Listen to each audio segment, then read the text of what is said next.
இன்றைக்கி சிக்கன் வச்சு மடக்கு பரத்தா எப்படி செய்கிறேன்னு பார்க்கலாம்.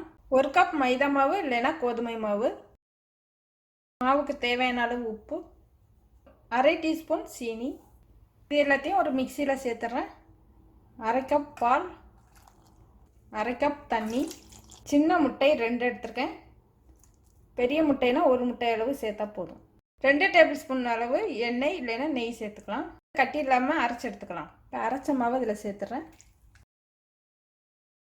எலும்பில்லாத சிக்கன் எடுத்துகிட்டு பொடியாக நறுக்கி எடுத்துக்கணும். தேவையான அளவு உப்பு, கொஞ்சமாக மஞ்சள் தூள், காரத்துக்கு தகுந்த மாதிரி மிளகாய்த்தூள், 1 டீஸ்பூன் தயிர், ஒரு அரை டீஸ்பூன் அளவு எலுமிச்சை சாறு, கரம் மசாலா 1 டீஸ்பூன், நல்லா கலந்துக்கணும்.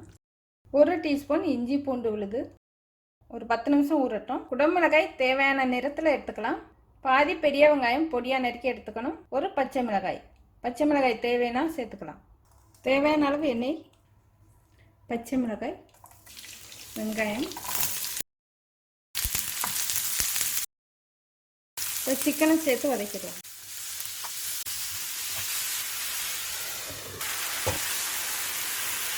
இப்படியே வேணாலும் எடுத்துக்கலாம். இதில் குடமிளகாய் வேணாலும் சேர்த்துட்டு எடுத்துக்கலாம். அடுப்பு ஆஃப் பண்ணிவிட்டு கிளறிக்கிறேன். பொடியாக வெட்டியிருக்கனால சிக்கன் சீக்கிரம் வந்துடும். தனியாக ஆற வச்சுக்கலாம்.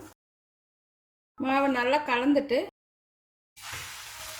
மெலிசா ஊற்றி எடுக்கணும். மேலாப்பில் எண்ணெய் சேர்த்துக்கலாம், இல்லைன்னா வர வரன்னு இருக்கும்.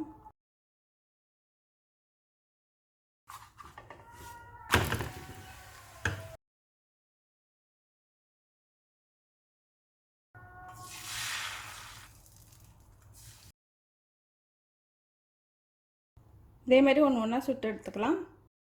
சிக்கன் பரட்டில் தேவையான அளவு சேர்த்துக்கலாம்.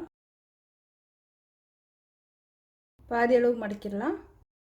மைதா மாவு இந்த மாதிரி கலந்து எடுத்துட்டு தடவிக்கலாம்.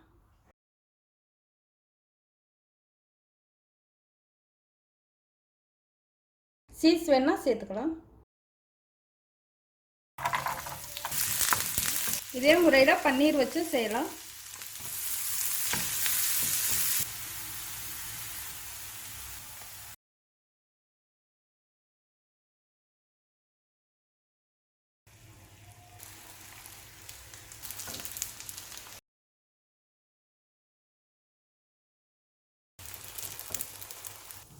நல்லா செவக்க விட்டு எடுத்துடலாம்.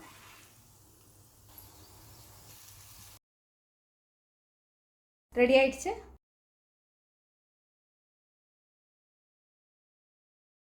நன்றி.